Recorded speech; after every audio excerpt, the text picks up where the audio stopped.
हाय नमस्कार.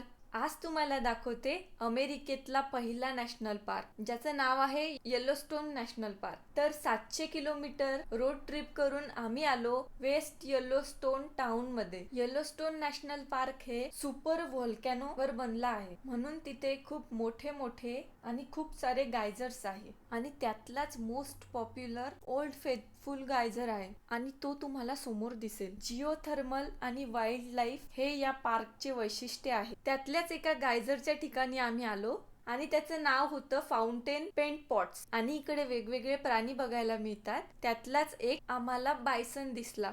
त्याचे फोटोज वगैरे काढून आम्ही निघालो दुसऱ्या पॉइंटला, जो होता ओल्ड फेथफुल गायझर. 2000 वर्षापासून हा गायझर प्रत्येक तासाला इरप्ट होतो, म्हणून याला ओल्ड फेथफुल गायझर म्हणतात. आणि हा पहिला गायझर आहे ज्याचं बारसं झालं. ओल्ड फेथफुलचं ड्युरेशन हे 1.5 ते 5 मिनिट आहे. व्हिडिओ आवडला असेल तर लाईक आणि शेअर